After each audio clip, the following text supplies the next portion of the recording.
আসসালামু আলাইকুম। ওয়ালাইকুম আসসালাম ইমতিয়াজ আহমেদ ভাইয়া। সো আমাকে শোনা যাচ্ছে কিনা একটু বলবেন ইনশাল্লাহ, ঠিক আছে? ক্যামেরা অন করছি তো।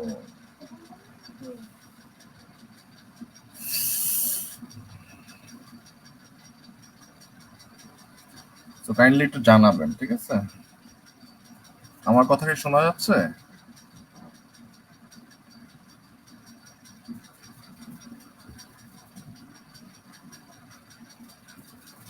কাইন্ডলি একটু সবাই বলেন শোনা যাচ্ছে কিনা।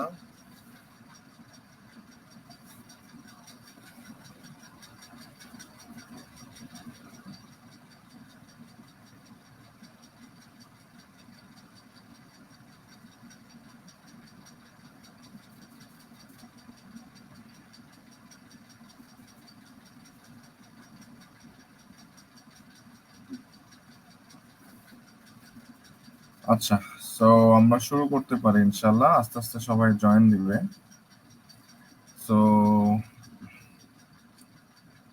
আজকে আমরা যে টপিকটা শিখবো, আমার স্ক্রিনটা একটু শেয়ার করি, কাইন্ডলি একটু জানাবেন আমার স্ক্রিনটা দেখতে পাচ্ছেন কিনা, ঠিক আছে?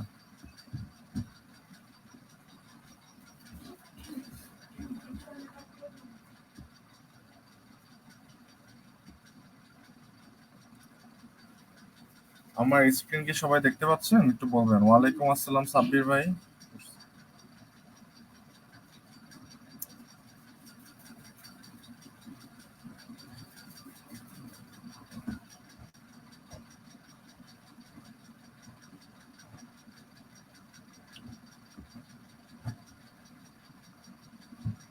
ওকে, ধন্যবাদ। সো আজকে আমরা যে বিষয়টা দেখব সেটা হলো যে লিস্ট, ঠিক আছে? লিস্ট এবং ডিকশনারি, ঠিক আছে?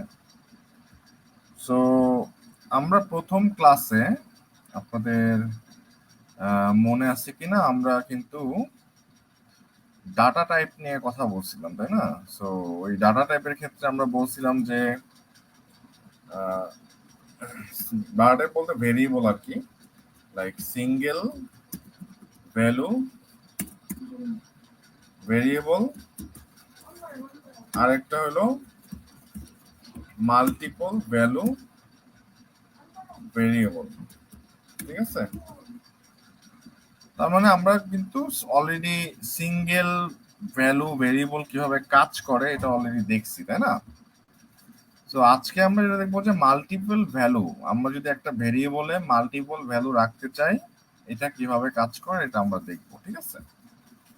সো মাল্টিপল ভ্যালু রাখার জন্য বেশ কিছু টেকনিক আছে। এই টেকনিক গুলাকে বলা হয় কালেকশন, ঠিক আছে? সো মাল্টি ভ্যালু যখন আমরা রাখবো কোন একটা ভেরিয়েবলে তখন এটাকে কালেকশন বলা হয়। কালেকশন কেন বলা হয়? একসাথে অনেকগুলো ভ্যালু আমি রাখতেছি একটা ভেরিয়েবলে। এখন এই কালেকশন অনেক ধরনের আছে, এর মধ্যে একটা হলো লিস্ট, ঠিক আছে? লিস্ট। আরেকটা হলো আপনার ডিকশনারি, আরেকটা হলো আমার টাপল। সো আপনাদেরকে আমি আজকে লিস্ট ডিকশনারিটা দেখাবো, আপনারা টাপলটা বাসায় বসে স্টাডি করে প্র্যাকটিস করবেন, ঠিক আছে? সো লিস্ট জিনিসটা কি? সো লিস্ট হলো যে আমরা ফর এক্সাম্পল মনে করেন যে আমি 5টা প্রোডাক্ট কিনছি, ঠিক আছে? সো প্রোডাক্ট লিস্ট মনে করেন। সো ধরেন যে 5টা প্রোডাক্টের নাম আমি এখানে দিলাম P1, P2, P3, আপাতত 3টা দিলাম, ঠিক আছে? 3টা দিলাম, ওকে, 5টা না দিয়ে।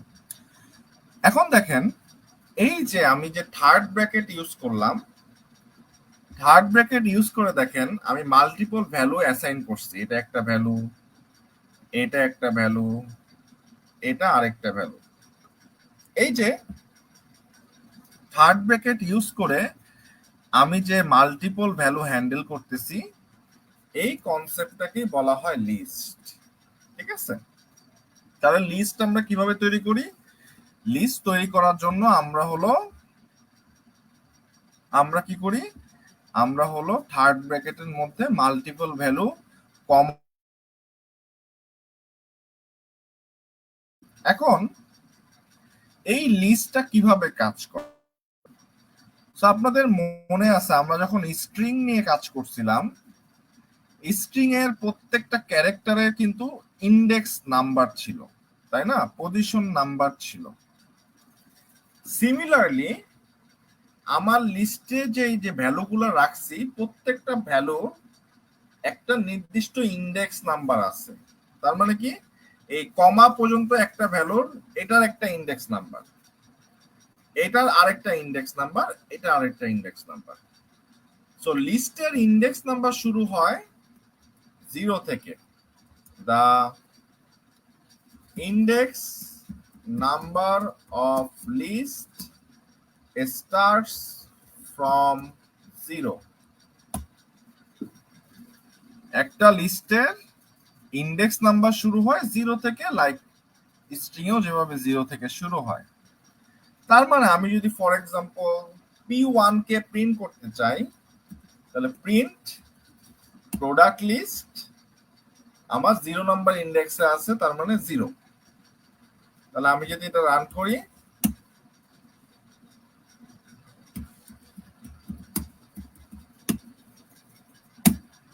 P1, ঠিক আছে, P1। তো আমি যদি P2 কে রান করতে চাই, তাহলে পরে ওইটার ইন্ডেক্স নাম্বার দিব, লাইক স্ট্রিং এ আমরা যেভাবে দিতাম, ঠিক আছে, P2। তো আমাকে কেউ এখন একজন বলবেন, ধরেন যে আমি কিছু ভ্যালু আরো এন্ট্রি দিলাম। আমি যদি P4 কে প্রিন্ট করতে চাই, তাহলে আমার ইন্ডেক্স নাম্বার কত হবে? আমি যদি P4 কে প্রিন্ট করতে চাই, আমার ইন্ডেক্স নাম্বার কত হবে?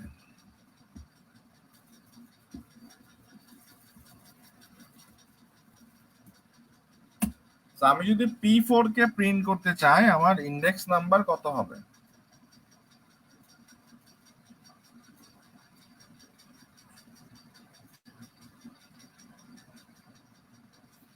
ওকে, নাইস। তার মানে আপনারা লিস্টের ইন্ডেক্স নাম্বারটা বুঝতে পেরেছেন। ওকে, এখন আমি যদি এই লিস্টকে লুপের মাধ্যমে প্রিন্ট করতে চাই, ঠিক আছে, তাহলে কি করব? সিমিলার ওয়েতে আমরা যে স্ট্রিং লুপের মাধ্যমে প্রিন্ট করছিলাম সেরকম। So for I in range, এই রেঞ্জের ভিতরে আমার লিস্টের সাইজ থাকবে। সো স্ট্রিং এর সাইজ যেমন আমরা লেন ফাংশন দিয়ে ব্যবহার করি, লিস্টের সাইজও আমরা লেন ফাংশন দিয়ে ব্যবহার করব। তাহলে লেন অফ প্রোডাক্ট লিস্ট পর্যন্ত আমার লুপ চলবে, মানে 5 বার চলবে।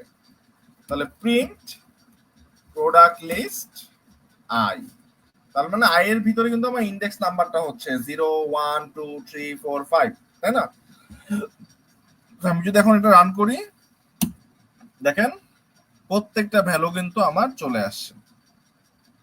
ওকে, তার মানে আমি লুপের মাধ্যমে আমি কি করলাম, লিস্টের লেনটা এখানে দিয়ে রেঞ্জের ভিতরে, দেন আমি ইন্ডেক্স নাম্বারটা আই ধরে আমি কি করলাম, প্রিন্ট করে ফেললাম। ঠিক আছে? ওকে, সো দেখেন আমার কিন্তু এই যে দেখেন, আমি কিন্তু ধরেন যে এরকম হবে না কখনোই যে আমি মনে করেন যে আমি ফর এক্সাম্পল দেখেন আমি আপনাকে একটা উদাহরণ দেখাই। সো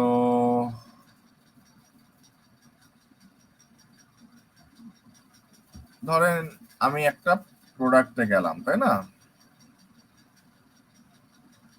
সো ধরেন যে আমি এই যে দেখেন এখানে 1 2 3, তা আমি যদি বাই নাও দেই, তাহলে এই প্রোডাক্টটা 4 বার অ্যাড হবে, তাই না? তার মানে কি, এটার কোয়ান্টিটি 4। তো আপনি তো সব সময় দেখা যায় যে আপনি যখন ওয়েবসাইটে মাল্টিপল প্রোডাক্ট নেন, তাই না? তাহলে এটা প্রোডাক্ট 1, আপনি হয়তো বা আরেকটা প্রোডাক্টে গেলেন, আপনি হয়তো এই প্রোডাক্টটা নিলেন, এই প্রোডাক্টটাও কার্ট করলেন, তাহলে কার্টে কি আসে, একটার পর একটা প্রোডাক্ট আপনার চলে আসতে থাকে, তাই না? তার মানে এই যে দেখেন একটার পর একটা প্রোডাক্ট যে আসতেছে, তার মানে কি এটা কোনো একটা কালেকশনে সেভ হচ্ছে, এটা কোনো একটা লিস্টে সেভ হচ্ছে, কথা বুঝছেন? তার মানে আমাদের দৈনন্দিন জীবনে কিন্তু আমরা এই কালেকশন গুলা খুব ইউজ করে থাকি, ঠিক আছে? ওকে, সো এখন এই যে আমি যদি রেঞ্জ ফাংশন ইউজ না করে ডিরেক্ট লিস্ট দিয়ে আমি যদি প্রিন্ট করতে চাই, ওইটাও আমি পারবো। কিভাবে? যে আমি এটাকে জাস্ট কপি করি,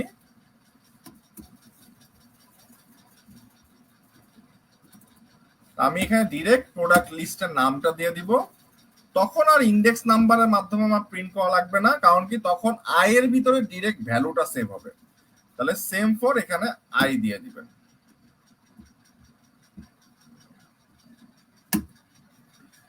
তাহলে দেখেন ওই যে উপরেরটা প্রিন্ট হয়ে গেছে। আমি করলাম এটা, so P1 P2 P3 P4 P5, ঠিক আছে? ওকে, তার মানে দেখেন আমি এইভাবে কিন্তু আমি লুপের দ্বারা প্রিন্ট করতে পারি, বুঝতে পারছেন? ওকে, সো সবাই ক্লিয়ার কিনা একটু বলেন, ক্লিয়ার?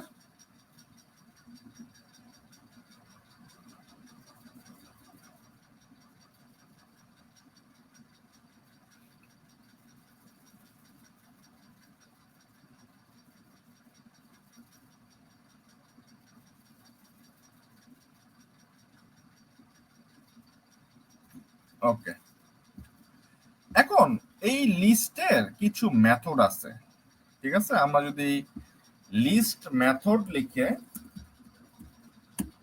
গুগলে সার্চ করি, লিস্টের কিছু মেথড আছে, ঠিক আছে? এই যে এখানে আমার মেথডগুলোর নাম লেখা আছে, ঠিক আছে? সো আমি আপনাকে কয়েকটা মেথডের এক্সাম্পল দিচ্ছি। অনেক কমনলি ইউজ হয় অ্যাপেন্ড। অ্যাপেন্ড কি? আমি যদি আমার এক্সিস্টিং লিস্টে কোন একটা ভ্যালু অ্যাড করতে চাই, তখন আমি অ্যাপেন্ড ইউজ করব। ধরেন আমার প্রোডাক্ট লিস্ট, ওকে, সো আমি এখন কি করব, প্রোডাক্ট লিস্ট ডট অ্যাপেন্ড, তার মানে এই লিস্ট ডট অ্যাপেন্ড আমি এখন P6 কে অ্যাড করব। সো আমি যদি প্রিন্ট প্রোডাক্ট লিস্ট একবারে প্রিন্ট করি, সো আমি অ্যাপেন্ড করার আগে দেখব কয়টা ছিল, অ্যাপেন্ড করার পরে দেখব কয়টা আছে।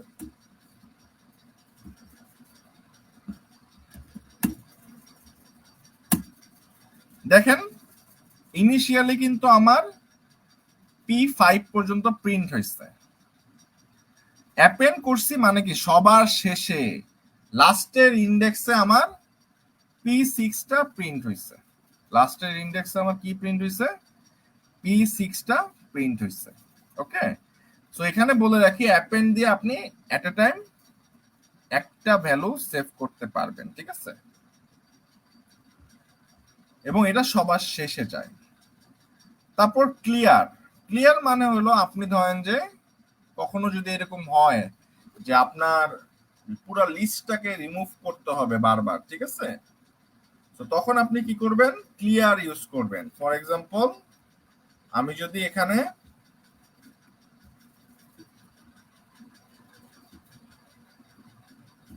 ডট ক্লিয়ার দেই, দেখেন এটা কি আসে, দেখেন নান আসছে।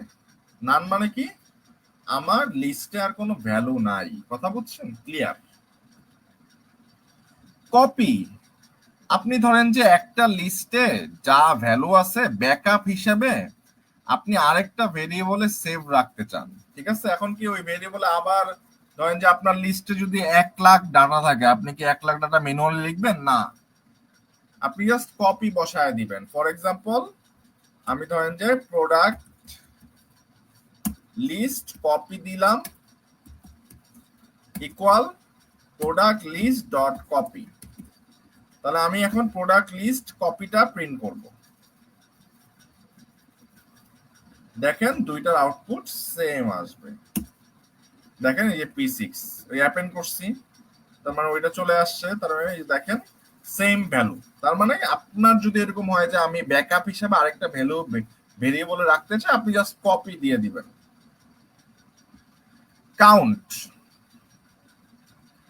একটা নির্দিষ্ট ভ্যালু কতবার আছে এটা যদি আমি কাউন্ট করতে চাই, ধরেন যে 10, আমার 10 প্রোডাক্টে কতবার আছে, আমার প্রোডাক্ট 1 কতবার আছে, ঠিক আছে। ফর এক্সাম্পল ধরেন আমি এখানে P6 আবার মানে দিয়ে রাখলাম, ঠিক আছে, আর এখানেও অ্যাপেন্ড করছি P6, তাহলে হিসাবে আমার কত হওয়ার কথা, 2 হওয়ার কথা। তাহলে ডট কাউন্ট দেই, কাউন্ট দিয়ে আমি P6 দিলাম।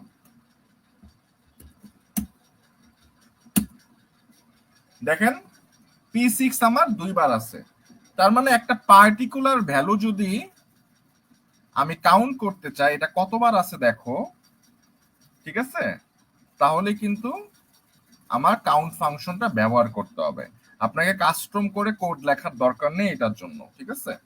বাট কাস্টম করে কোড লিখলে যেটা হয় যে আপনার লজিকটা বিল্ড হবে, এটা খুবই ভালো প্র্যাকটিস। আমি রিকমেন্ড করি সবসময় যারা বিগিনার, তাদের তো তাড়াহুড়ার কিছু নাই, তাই না, রাইট? তাদের হাতে সময় আছে, আপনাদের হাতে সময় আছে, তো একটু সময় নিয়ে আপনি অ্যানালাইসিস করেন যে আচ্ছা এই যে কাউন্টের কাজটা করতেছে, এটা কোড আমি কাউন্ট মেথড ইউজ না করে কিভাবে করতে পারি। তো এইভাবে যদি আপনি প্র্যাকটিস করেন দেখবেন যে আপনার লজিকটা বিল্ড হবে। আসলে প্রোগ্রামার কিন্তু শুধু কোড লেখা দায়িত্ব না, লজিকের মাধ্যমে লজিক্যাল কোড লেখা, কথা বুঝছেন, যেটা আসলে কোনো একটা প্রবলেম সলভ করবে। এখন আপনি যদি কোনো একটা ভ্যালুর ইন্ডেক্স পেতে চান তাহলে ইন্ডেক্স ইউজ করবেন, ঠিক আছে। সো আপনারা যেটা করবেন যে এই যে এখানে যতগুলা মেথড আছে এই সবগুলা মেথডকে একটু প্র্যাকটিস করবেন। আমি এটা লিংক কমেন্টে দিয়ে দিচ্ছি, ঠিক আছে।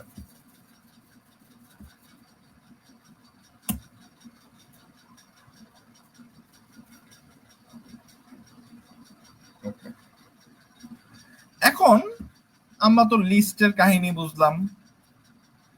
এখন আরেকটা কালেকশন আছে যেটা বলতেছিলাম ডিকশনারি, ঠিক আছে।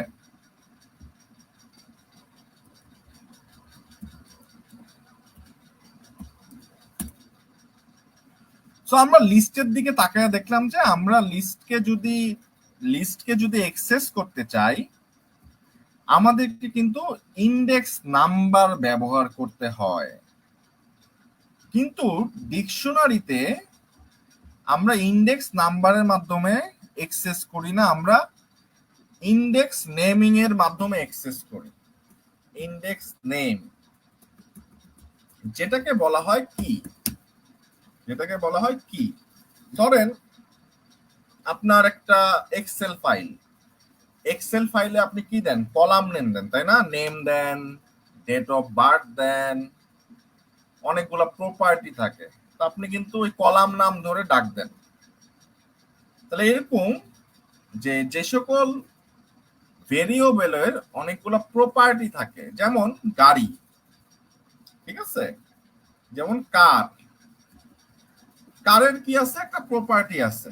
কি কি প্রপার্টি, কারের মডেল কত, কারের ব্র্যান্ড কি, কারটার কালার কি, কারটার প্রাইস কত, কারটার বছর কত, মানে বিভিন্ন ধরনের প্রপার্টি আছে।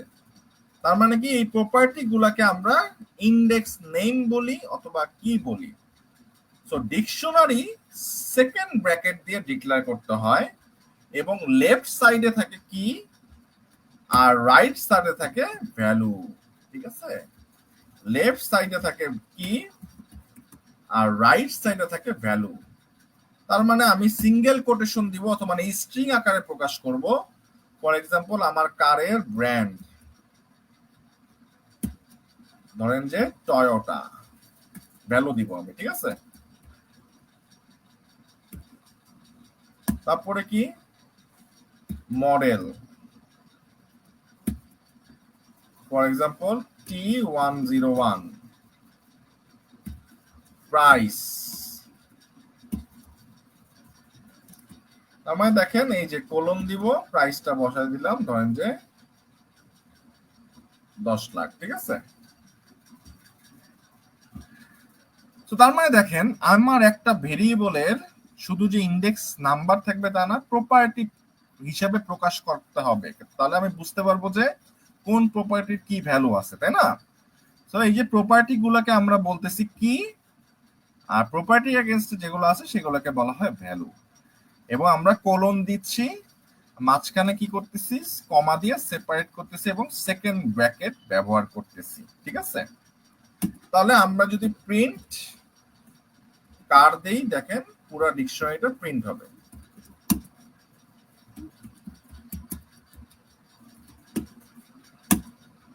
ওকে, দেখেন একটা ডিকশনারি প্রিন্ট হয়েছে।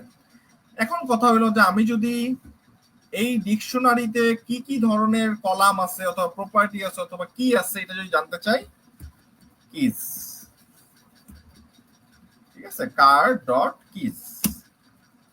দেখেন কি কি ধরনের আপনার ইন্ডেক্স নেম আছে অথবা কলাম আছে অথবা প্রপার্টি আছে, তা কিন্তু আপনাকে একটা লিস্ট আকারে দিয়ে দিচ্ছে। এখন আপনি যদি এই পার্টিকুলার কোনো একটা প্রপার্টির ভ্যালু দেখতে চান তাহলে কিভাবে দেখবেন, থার্ড ব্র্যাকেট দিবেন এবং এই প্রপার্টির নাম দিবেন। তাহলে এখানে আমি দিলাম ব্র্যান্ড। তা আমি যখন কার ব্র্যান্ড দিলাম তখন আপনার টয়োটা প্রিন্ট হবে।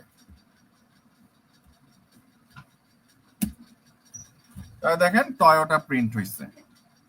এখন আমাকে বলেন তো, আমি যদি এই 10 লাখকে দেখতে চাই তাহলে এখানে কি লিখব? আমি এই 10 লাখকে দেখতে চাই তাহলে আমি কি লিখব?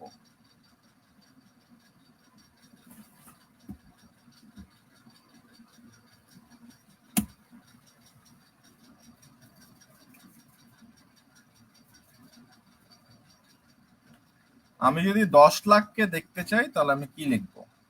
প্রাইস। ওকে, তার মানে আমার এখানে কি করতে হবে, আমার এখানে কিন্তু আমি প্রপার্টি নেমটাকে দিব, কথা বুঝছেন? ওকে, এখন এইটাকে এই যে থার্ড ব্র্যাকেট ইউজ না করো আপনি কাজ করতে পারবেন কিভাবে, আপনি কিজ দিবেন, থার্ড ব্র্যাকেট ইউজ করবেন, সেকেন্ড ফার্স্ট ব্র্যাকেট ইউজ করবেন, ব্র্যান্ড দিবেন। wait.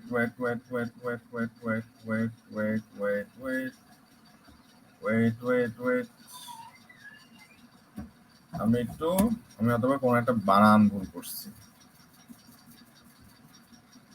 ও সরি, গেট। আমি ওই যে কিজ আসতেছে, গেট এখন মনে পড়ছে, কার ডট গেট। আপনি যদি থার্ড ব্র্যাকেট ইউজ না করেও কাজ করতে চান তাহলে হলো গেট, ঠিক আছে। তো আমি ওই যে কিজটা মাথায় ঘুরতেছিল, ওই দ্যাটস ওয়াই এটা লিখছিলাম। ওকে, গেট, তাহলে এটা একটা মেথড, গেট দিয়ে আপনি পার্টিকুলার প্রপার্টির ভ্যালু নিয়ে আসতে পারবেন। আপনি যদি শুধু ভ্যালুকে দেখতে চান, ঠিক আছে, তাহলে ভ্যালুজ, আপনি যদি ভ্যালুজ ইউজ করেন তাহলে কি সবগুলা ভ্যালু চলে আসবে। দেখেন অনলি ভ্যালুগুলো চলে আসছে। এখন যেহেতু ডিকশনারিতে কোনো ইন্ডেক্স নাম্বার নাই, তাই আমরা যখন লুপ চালাবো লুপের ভিতরেও আমরা ইন্ডেক্স নাম্বার ইউজ করতে পারবো না। তার মানে আমাকে লুপটা ইউজ করতে হবে ডিরেক্ট ডিকশনারি দিয়ে। তাহলে আই ইন কার, এখানে ডিরেক্ট ডিকশনারি দিলেন, প্রিন্ট আই দেন। এখন দেখি আমরা কি প্রিন্ট হয়। দেখেন যখন আপনি আই ইন কার দিছেন তখন আসলে আই এর ভিতরে প্রপার্টি গুলা সেভ হচ্ছে, নট ভ্যালু। তার মানে আপনি যখন প্রিন্ট আই দিছেন তখন অনলি প্রপার্টি গুলো আসতেছে। এখন এটা সলিউশন কি, এটা সলিউশন হলো আপনি সিম্পল ভ্যালুজ ইউজ করলেন, এখন ভ্যালুগুলো চলে আসবে। তার মানে আপনি যদি বাই ডিফল্ট ডিকশনারিকে ডিফাইন করেন তাহলে আপনি কি গুলাকে পাচ্ছেন, আর আপনি যদি ভ্যালুজ গুলাকে ডিফাইন করেন তাহলে কি পাচ্ছেন, ভ্যালু গুলাকে পাচ্ছেন। এখন প্রশ্ন হলো আমি দুইটাকেই পেতে চাই, এটার জন্য আপনাকে যেটা ইউজ করতে হবে আইটেমস। আইটেমস মানে আপনাকে কিটাও পাবেন, আপনি ভ্যালুটাও পাবেন। তাহলে কি করবেন, আই কমা জে দিবেন। সো বুঝার জন্য আমি এখানে দেই কি কমা ভ্যালু। তাহলে আপনি কি কমা ভ্যালু। সো আইটেম যখন ইউজ করছেন, কি এর ভিতরে আমার প্রপার্টি গুলা যাবে আর ভ্যালুজ গুলা ভ্যালুতে যাবে। ঠিক আছে, এখন দেখেন, এ দেখেন brand Toyota, model T101, price 10 lakh. ঠিক আছে, সো আমি যদি এখানে লিখে দিই, তার মানে আমি যদি বাই ডিফল্ট হইল কি রিটার্ন কি করে, রিটার্ন কি ভ্যালুজ দিলে ভ্যালু, আর যদি আমি আইটেমস ইউজ করি তাহলে হলো কি এন্ড ভ্যালু। ঠিক আছে, তো অনেক সময় দেখা যায় যে আমাকে আমার কিটাও জানা দরকার হয়, ভ্যালুটাও জানা দরকার হয়, তখন জাস্ট আপনি আইটেমসটা ইউজ করে ফেলবেন। ঠিক আছে, সো এভাবে করে ডিকশনারিরও কিন্তু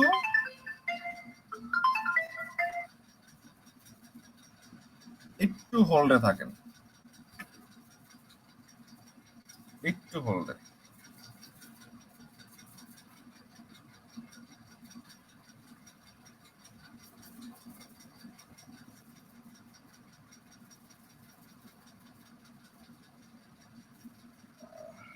আপু আমি একটা ক্লাসে আছি, ক্লাসে আছি, আপনারা কাইন্ডলি ইন্টারভিউটা সেরে ফেলেন, যেহেতু নাম্বার দিয়েছি ইনশাল্লাহ। ঠিক আছে,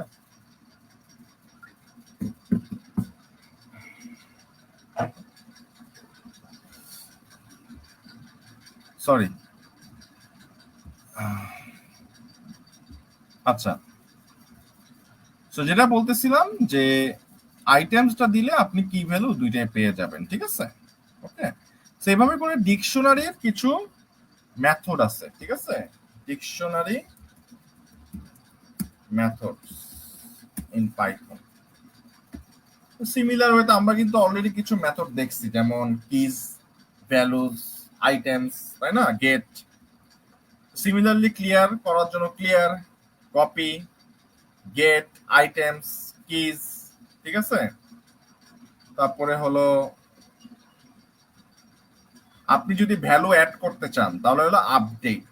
ঠিক আছে, আপনি যদি কি করতে চান, ভ্যালু অ্যাড করতে চান তাহলে আপডেট। এই যে দেখেন কার ডট আপডেট, আপনি নতুন একটা প্রপার্টি ইউজ করলেন এবং নতুন একটা ভ্যালু দিলেন, তাহলে এটা সবার শেষে অ্যাড হবে।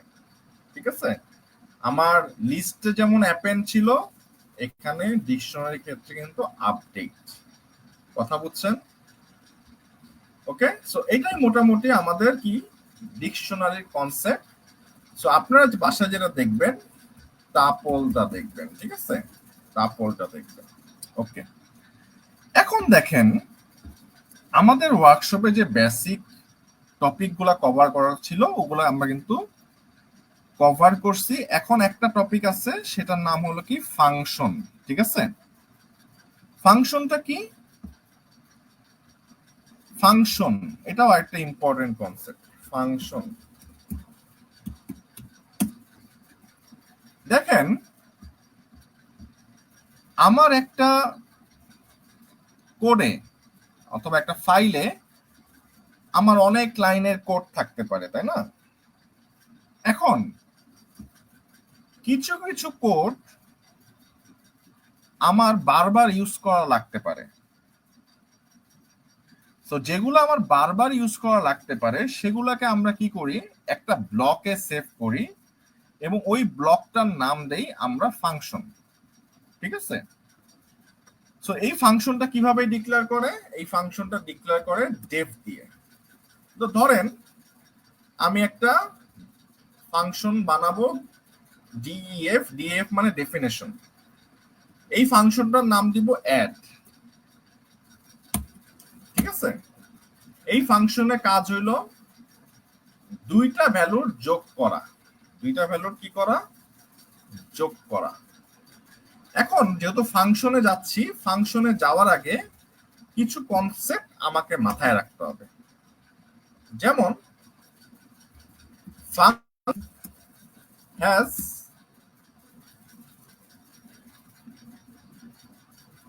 No or, function has one or more parameters or arguments। এটা আমরা বলবো ওইটা প্যারামিটার কাকে বলে, আর্গুমেন্ট কাকে বলে বলবো। Some function does not have parameters or argument। So অনেক সময় আমরা কিছু ফাংশন তৈরি করি যেখানে আমরা কোনো প্যারামিটার অথবা আর্গুমেন্ট দেই না।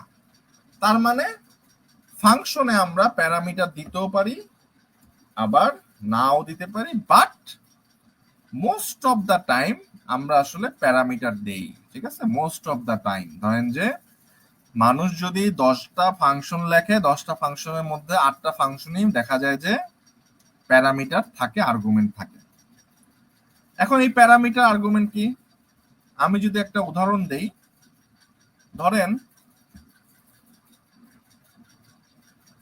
ধরেন আমি একটা ছেলেকে চিটাগাং পাঠাইলাম।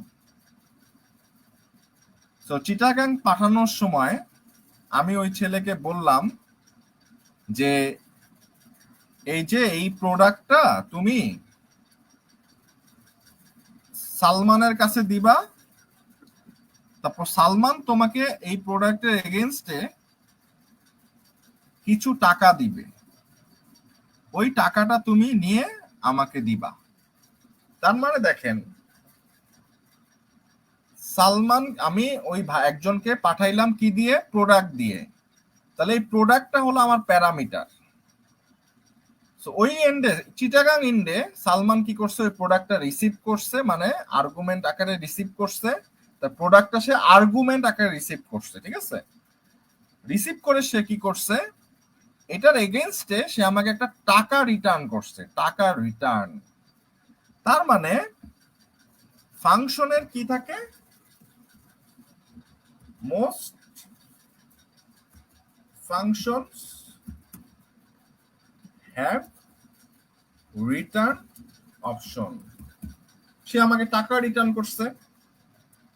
তাহলে দেখেন, টাকাটা কার কাছে আসছে? আমার কাছে আসছে। মানে আমার থেকে প্রোডাক্টটা গেছে, সে মানে প্রোডাক্টটা প্যারামিটার আকারে আমি পাঠাইছি, সালমান প্রোডাক্টটা আর্গুমেন্ট আকারে রিসিভ করছে, রিসিভ করে ওই প্রোডাক্টের এগেইনস্টে আমাকে টাকা রিটার্ন করছে। তার মানে আমি যদি সম্পর্কটা বলি, sent as parameter, receive as argument and return something। ঠিক আছে,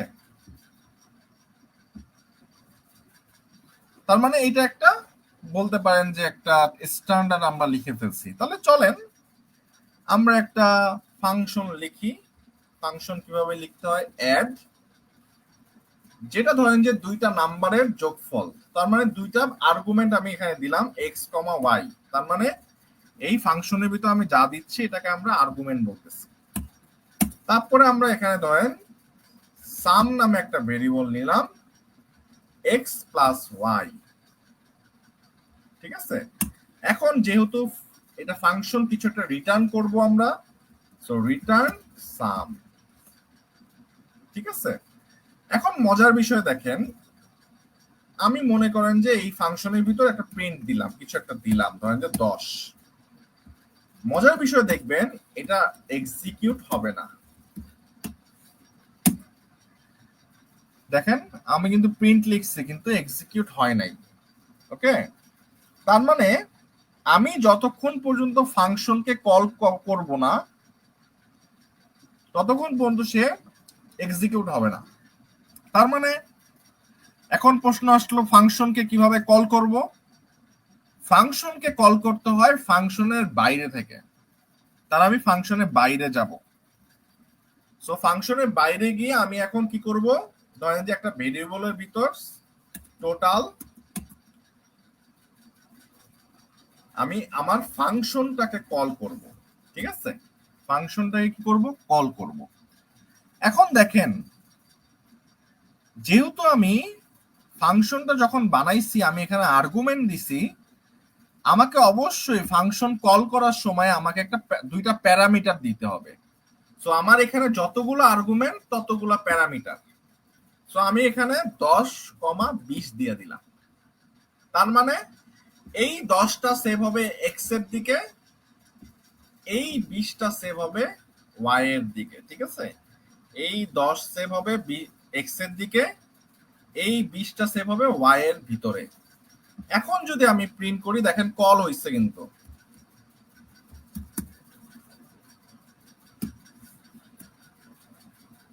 এখন যদি আমি রান করি, দেখেন কল হইছে, ফাংশনের ভিতর যে প্রিন্ট ছিল ওইটা প্রিন্ট হয়েছে, কিন্তু আমি তো রিটার্ন করছি সাম, মানে সাম মানে কি 30, দুইটার যোগফল, ওইটা প্রিন্ট হয় না কেন?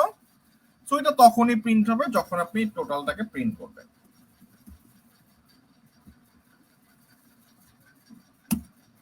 তাই দেখেন এই 10টা কিন্তু ফাংশনের ভিতরে, আর এই সামটা কিলো রিটার্ন হইলো টোটালের ভিতর, আবার চলে আসলো টোটালের ভিতর এখন 30 আছে। তো আমি যদি এখন 50 আর 20 পাঠাই তাহলে আমার ভ্যালু কত হবে, 70 হবে। ঠিক আছে, সিমিলার ওয়েতে দেখেন, এখন দেখেন এই ফাংশনটা কেন দরকার লাগলো আমার। দেখেন আমার একটা প্রোগ্রামে বারবার যোগ করা লাগতে পারে, তাই না? এখন বারবার তো আমি যোগের লজিক বারবার লিখবো না। তো আমি জাস্ট কি করবো, ফাংশনটাকে কল করব যেখানে আমার দরকার। ফর এক্সাম্পল আমার এখানে 50-20-এর যোগফল দরকার, আমার ধরেন যে আরো 10টা লাইন 20টা লাইন পরে 100 আর 20-এর যোগফল দরকার। তা আমি জাস্ট অ্যাডটাকে কল করে ফেলবো। তার মানে দেখেন আমার এই ফাংশন, এটা জাস্ট একটা ছোট এক্সাম্পল দিলাম, কিন্তু একটা ফাংশনে 1000 কোড থাকে, তাহলে ওই 1000 লাইনের কোড কিন্তু আমাকে বারবার লেখা লাগতেছে না। আমি জাস্ট ফাংশনটাকে কল করতেছি, ওই 1000 লাইনের কোড কিন্তু এক্সিকিউট হয়ে যাচ্ছে। তার মানে আমাদের কিন্তু নাম্বার অফ লাইন রিডিউস করতে পারতেছি। তার মানে নাম্বার অফ লাইন যখন আমরা রিডিউস করতে পারতেছি তখন কিন্তু আমার ফাইলের সাইজটাও রিডিউস হচ্ছে, কারণ আমরা জানি কি প্রতিটা লাইন কিন্তু আমার মেমোরিতে কোনো না কোনো জায়গা ধরে রাখতেছে। তার মানে আমার আমার সিস্টেমটা কিন্তু অপটিমাইজ হয়ে যাচ্ছে। ঠিক আছে, তো এই জন্য আমরা ফাংশনটা ইউজ করতেছি যাতে আমার সেম লেখা বারবার লিখতে না হয়, এবং আমি যেন একটা ব্লকে লিখে জাস্ট খালি কল করবো যখন আমার প্রয়োজন পড়ে। ঠিক আছে, ওকে। তো আপনি যদি আরো ফাংশন অ্যাড করতে চান, ধরেন যে আমি আরেকটা ফাংশন নিলাম, ধরেন যে এটা বিয়োগ করবে, তাহলে এখানে এক্স মাইনাস ওয়াই দিব। ঠিক আছে, তাহলে রিটার্ন সাব,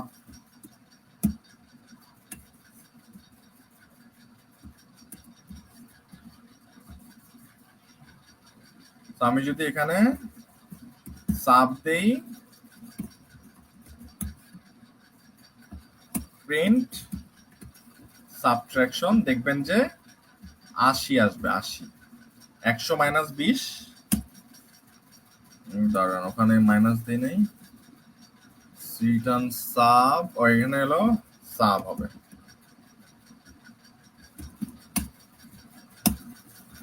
এ দেখেন 80। ঠিক আছে, ওকে। আচ্ছা, এখন আপনাদের কিছু টাস্ক দিব, কনসেপ্ট এগুলো নিয়ে পড়াশোনা করবেন। ঠিক আছে, এটা বড় লিস্ট ধরায় দিচ্ছি আমি আপনাদের। 1 হলো আপনারা 2D লিস্ট দেখবেন, 2D লিস্ট। 2 হলো টাপল দেখবেন। 3 হলো আপনি ল্যামডা ফাংশন দেখবেন। 4 হলো লিস্ট আইটারেশন দেখবেন। 5 হলো logical operator for conditional statement. 6 হলো যেটা গতকাল দিয়েছিলাম নেস্টেড কন্ডিশনাল। এই কয়েকটা জিনিস অবশ্যই কভার করবেন, ঠিক আছে? কারণ কি এগুলোর জন্য ধরেন যে আরো সময় লাগে। সাধারণত আমরা যখন আমাদের যে সফটওয়্যার ডেভেলপমেন্ট পাইথন কোর্সটাতে, ওখানে কিন্তু পাইথনের বেসিক নিয়েই ধরেন যে আপনার প্রায় 12টা থেকে 20টা ক্লাস হয় অবজেক্ট ওরিয়েন্টেড সহ। মানে আমরা বেসিকটা অনেক খুব ভালোভাবে শিখাই, ঠিক আছে? কারণ বেসিকে অনেক কিছু আছে। কারণ কি আপনার ফাউন্ডেশন যত স্ট্রং হবে আপনি তত কাজ করে মজা পাবেন। আর আপনি ফাউন্ডেশনে যদি ফাঁকিবাজি করেন তাহলে কিন্তু কাজ মানে লং রানে আপনি হেরে যাবেন, ঠিক আছে? তো আপনি যদি ধরেন আমাদের সফটওয়্যার ডেভেলপমেন্ট পাইথনের যদি ক্যারিয়ার রোডম্যাপটা দেখেন, তো আগামীকাল আমাদের একটা ওয়েবিনার আছে জাস্ট এপিআই ডিজাইনের একটা রোডম্যাপ, এটা আপনি এখানে দেখতে পারেন। So AI base software development with পাইথনে আপনি যদি দেখেন পাইথন ফান্ডামেন্টালসে অনেকগুলা ক্লাস, আপনি জাস্ট এখানে গো থ্রু করবেন, ঠিক আছে? এখানে একদম ডিটেলসে লেখা আছে এবং ডিটেলসে লেখা আছে, ঠিক আছে? ডিটেলসে লেখা আছে এবং এবং এটা মজা বলি যে এই যে এখানে তো ক্লাস 8-7 পর্যন্ত দেওয়া আছে, এটার মানে এই না যে আমরা ক্লাস 7-এর মধ্যে শেষ করে ফেলি, না, আমরা স্টুডেন্টদের অবস্থা দেখি। যদি দেখা যায় যে আমার আরো 4-5টা ক্লাস বেশি লাগে, ওইটাও আমরা নেই, ঠিক আছে? তো এটাতে কোনো চিন্তা করার বিষয় নাই, ঠিক আছে? এই জন্য আমাদের সিলেবাসটা একটু লং সিলেবাস, 6 থেকে 8 মাস। এবং গত দিন কিন্তু আমাদের ইনোভেটিভ স্কিলস থেকে 2 জনের কিন্তু চাকরি হয়েছে অ্যাজ এ সফটওয়্যার ডেভেলপার হিসেবে। তারা 2জনই কিন্তু আমাদের স্টুডেন্ট, ঠিক আছে? তো একজন হলো তাদের কোর্সের জার্নি শুরু করছিল আপনার গত বছরের জুন মাসে, ঠিক আছে? ওইটা শেষ হয়েছিল আপনার জানুয়ারি মাসে। তো দেখেন জানুয়ারি, ফেব্রুয়ারি, মার্চ, এপ্রিল 3 মাস সে প্রিপারেশন নিছে জবের এবং সে কিন্তু আলহামদুলিল্লাহ জবটাকে সিকিউর করতে পারছে। সে কিন্তু অনেক কষ্ট করছে, প্রজেক্ট করছে এবং আমরা অনেক গাইডেন্স দিছি, টিপস দিছি, শেয়ার করছি, ঠিক আছে? আলহামদুলিল্লাহ তার কিন্তু জবটা কনফার্ম হয়েছে। তো অবশ্যই আপনিও পারবেন, ঠিক আছে? তো আমরা অনেক সময় ভয় পাই যে আমি শিখলাম কি হবে। আসলে দেখেন আপনি যদি আইটি সেক্টরে থাকতে চান, প্রথম বিষয় হলো যে আপনাকে স্কিলড হইতে হবে। এখন আপনি যে বিষয় হন, আপনি ইউএক্স ইউআই ডিজাইন করেন, আপনি যদি প্রোগ্রামার হন, আপনি প্রোগ্রামিং এ স্কিল হইতে হবে। আপনি যখন স্কিলড হয়ে যাবেন তখন আসলে আপনি একটা রাস্তা হয়ে যাবে, ঠিক আছে? যে আপনি স্কিল হওয়ার পরে আপনি দেখবেন যে কোথাও না কোথাও আপনার একটা সুযোগ আসবে। কারণ পৃথিবীতে আপনি এমন কোনো উদাহরণ দিতে পারবেন না যে যে আসলে কাজ শিখছে কিন্তু পায় নাই, এরকম উদাহরণ আপনি দিতে পারবেন না, ঠিক আছে? আমার কাছে নাই যে কাজ পারে সে কিন্তু সে কাজ পায় নাই, এরকম উদাহরণ নাই আমার কাছে, বুঝছেন? তো আগে কাজ পারতে হবে, কাজ শিখতে হবে। তো সীমান্ত বাঁধন ভাই, ওপিটা আসলে কি ওপি টু অ্যাডভান্স, কারণ কি ওপি নেওয়ার আগে আরো অনেক কনসেপ্ট শিখাইতে হবে। তো ওইটা আর একটা ক্লাসে ওপিটা বোঝাও যায় না। ওপির মোটামুটি আপনার 5-6টা ক্লাস লাগে, ঠিক আছে? কারণ ওপির পুরা কনসেপ্টটা হলো প্র্যাকটিক্যাল প্লাস সাইকোলজিক্যাল মিলানো, ঠিক আছে? তো ধরেন যে আপনার যদি প্রোগ্রামিং এর এক্সপিরিয়েন্স মানে করার এক্সপিরিয়েন্স মোটামুটি 2-3 মাস না হয়, 2 মাস অ্যাটলিস্ট, 1.5 মাস যদি না হয় টানা, তখন ওপিটা আপনি বুঝবেন না, ঠিক আছে? ওকে।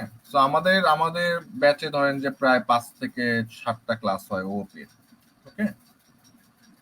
সো এটাই আর কি।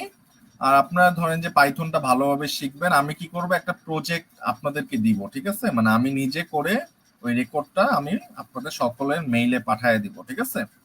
ছোট একটা প্রজেক্ট, ওই প্রজেক্টটাও আপনি করতে পারেন। আর হলো যে পাইথনে কিন্তু এখন আস্তে আস্তে প্রচুর স্কোপ তৈরি হচ্ছে, কারণ কি আপনি দেখেন সব জায়গায় এআই এজেন্ট কারা বানাচ্ছে? পাইথন ডেভেলপাররা বানাচ্ছে। সফটওয়্যার ডেভেলপাররা বানাচ্ছে, এআই ইঞ্জিনিয়াররা বানাচ্ছে, ঠিক আছে। সো ডিমান্ড, আগে ধরেন যে যদি আপনার মার্কেটে যদি 1,000 জব থাকতো, এই 2025 সালে এটা 10,000 হবে, সামনের বছরে 20,000 হবে, ঠিক আছে। এরকম বাড়তে থাকবে, কারণ কি এটা একটা ফ্লো চলতেছে। আপনি যদি এখন থেকে শুরু করেন, ধরে রাখেন, দেখবেন যে উইদিন 1 ইয়ার 1.5 ইয়ার্স এর মধ্যে আপনার কোথাও না কোথাও সুযোগ হবে ইনশাল্লাহ, ঠিক আছে। ওকে, সো মোটামুটি আমাদের লাইভ ওয়ার্কশপের যে সেশনটা, এটা মোটামুটি শেষ হয়ে গেছে। তো যারা আর কি আমাদের এখানে অ্যাটেন্ড লিখছেন প্রতিটা ক্লাসে, তাদেরকে ইনশাল্লাহ সার্টিফিকেট দেওয়া হবে, এবং আমাদের কোর্সগুলোতে একটা স্পেশাল ডিসকাউন্ট দেওয়া হবে গিফট হিসাবে, ঠিক আছে। ওকে, সো সবাইকে অনেক ধন্যবাদ, আপনারা আপনাদের সময় বের করে এখানে সময় দিয়েছেন ইনশাল্লাহ। আমিও চেষ্টা করছি যে আপনাদের সাথে পাইথনের একটা সম্পর্ক তৈরি করে দেওয়া, ঠিক আছে। তো এই 4-5 দিনের ওয়ার্কশপ থেকে কিন্তু কেউ এক্সপার্ট হতে পারবে না, ঠিক আছে। জাস্ট একটা আপনি আইডিয়া বুঝতে পারলেন, আচ্ছা এই জিনিসগুলো আছে, তাহলে আমাকে এভাবে প্র্যাকটিস করতে হবে, ঠিক আছে। ওকে, তো আশা রাখি আপনাদের ওয়ার্কশপ গুলো কেমন লাগছে একটু বলবেন কি, টোটাল এই 4 দিনের ক্লাসগুলা জানলে খুবই ভালো হইতো।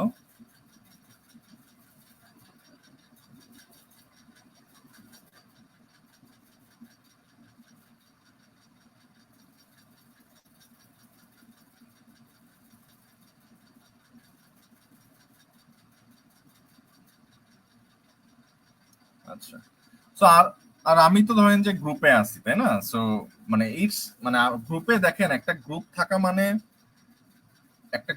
মানে একটা অপরচুনিটি, একটা নেটওয়ার্কিং অপরচুনিটি। সো এই নেটওয়ার্কিং অপরচুনিটিটা মিস করবেন না, কারণ কি আমরা অনেক সময় গ্রুপে থেকে যাই, আবার গ্রুপে লিভ নেই, কিন্তু আমাদের গ্রুপগুলো কিন্তু এরকম না। আমাদের গ্রুপগুলোতে কিন্তু আপনার ইন্ডাস্ট্রি মানুষরা থাকে, কিছু ইন্ডাস্ট্রি পিপলরাও আছে। তার মানে কি আপনার একটা good way to show your talent. আপনি কাজ করেন, প্র্যাকটিস করেন, আমার সাথে যদি কনসালটেশন দরকার হয়, আপনি আপনি আপনার সাথে শিডিউল নিয়ে আমার সাথে দেখা করতে পারেন অফিসে, আমার সাথে অনলাইনে বসতে পারেন। আপনার কোনো জায়গায় পরামর্শ দরকার, এটা প্রোগ্রামিং বাদে অন্য কিছু হইতে পারে, আপনার লাইফের কিছু একটা হইতে পারে, পরামর্শ করেন, ঠিক না। আমরা তো আপনার কাছে এই পরামর্শের জন্য টাকা নিচ্ছি না, রাইট। আপনি যদি মনে হয় যে আপনি পরামর্শ করে আপনার একটা একটা কনফিউশন দূর হবে, তা করেন। তার মানে এই গ্রুপটা কিন্তু এটার জন্য, ঠিক আছে। তো দেখেন, গ্রুপে কিন্তু আমরা কন্টিনিউয়াস মেসেজও দিব যে আমাদের ভাইয়া ওয়েবিনার আছে, কারণ কি আমরা চাই আমাদের পক্ষ থেকে যতটুকু ভলেন্টিয়ারি ভাবে নলেজ শেয়ার করা যায় আমরা করব, ঠিক আছে, ইনশাল্লাহ। আর এটার পাশাপাশি তো অবশ্যই আমি এনকারেজ করবো আমাদের কমিউনিটিতে জয়েন করার জন্য, কারণ কমিউনিটিতে আমাদের এটার থেকে অনেক ভালো ভালো অ্যাক্টিভিটি হয়। এখানে আমাদের কিছু স্টুডেন্টও কমেন্ট করছে, তারা জানে, ঠিক আছে, আমরা সারাদিন সারা রাত স্টুডেন্টদের নিয়ে অনেক কেয়ার করি, ঠিক আছে। শুধু ক্লাস করানো না, ক্লাস করানোর বাইরেও আমাদের স্টুডেন্টদেরকে অনেক বিষয় আমরা হেল্প করি, কথা বুঝছেন। সো আপনি যদি একটা সুন্দর গাইডেন্স পান, ইনশাল্লাহ পেতে চান, অবশ্যই আমাদের কমিউনিটিতে জয়েন করেন, ঠিক আছে। আর আমার সাথে অনলাইনে জাস্ট কাউন্সিল করার জন্য আপনি গ্রুপে লিখবেন। সো গ্রুপে আমাদের কোঅর্ডিনেটর আছে, তো ওই কোঅর্ডিনেটর আপনার আমার সাথে একটা শিডিউল করে ফেলবে, তখন আমরা অনলাইনে অথবা অফলাইনে আমরা মিট করে ফেলবো, ঠিক আছে। ওকে, তো সবাই ভালো থাকবেন, সুস্থ থাকবেন, গরমকাল, একটু পানি বেশি করে খাবেন, ঠিক আছে। আসসালামু আলাইকুম রহমতুল্লাহ।